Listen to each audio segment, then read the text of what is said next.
Hey guys, Thomas Cecilia Jr. here, aka Mustached. I'm here to review When Marnie Was There. So, this is a 2015 film, and it was made by the Ghibli force, as I like to call them. But the reason why I'm reviewing this now is I actually had no idea that this movie came out until I saw the animated Oscar choices.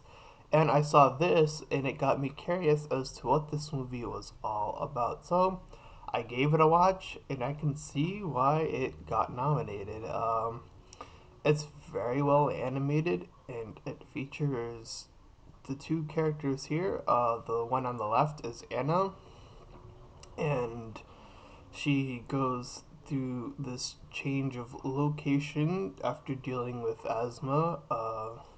She moves to a place, I believe I wrote it down as Chapo. I might be mispronouncing that, but it's this area that doesn't have as much city. It's very clear of the city, very fresh air, and she's also moving there, and she's not liking herself at this point early on in the movie. She's very reclusive to herself and all this sort of stuff. And we see that she's an artist. So she's drawing these things where she's going out away from her uncle and aunt who are taking care of her, and she stumbles upon this house and she starts drawing it. And she starts to see something that is familiar to her, so she decides to check it out. And the first time she goes there, it just seems completely empty, but we see that there's something going on with the lights, and at this point I was assuming that it's some sort of ghost thing because it there's like nothing there at the start and then there's something there. But after I think it was the second visit, we see our character Marnie who appears and wants to become Anna's friend.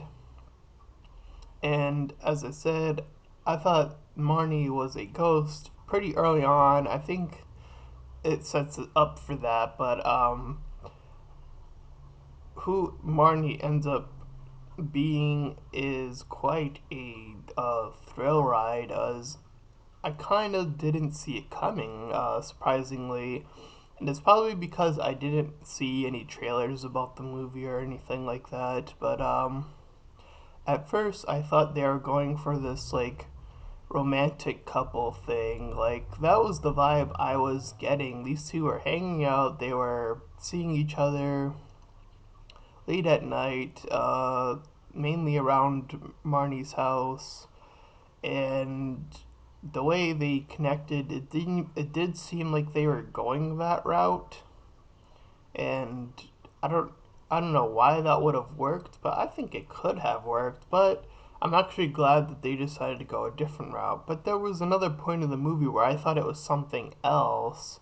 And that's what this movie does really good, is that it made me keep thinking of what it could possibly be. So we see these flashbacks, and there's one of them where Anna's holding this doll that has blonde hair, and I thought, oh, this is like a physical representation of the doll or something. That was my second guess, and I was still wrong.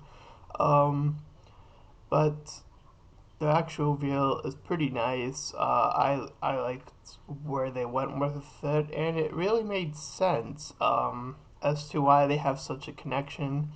And it takes Anna going through getting new friends and communicating with other people and opening up, and starting to appreciate herself.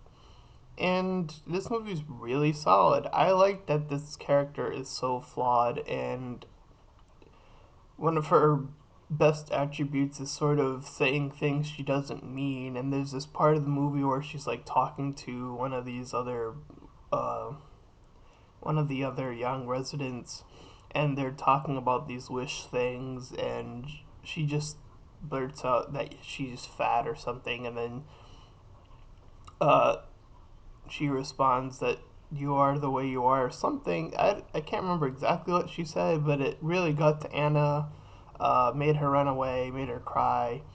This movie wasn't afraid to really let those emotions flow and get an emotional response, and it had a bittersweet ending. Like I really liked that.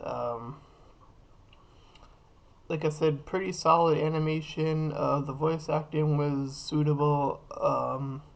The story was probably the highlight for me, as I really felt invested through beginning to end, and I kind of wanted to know who is this Marnie person, like.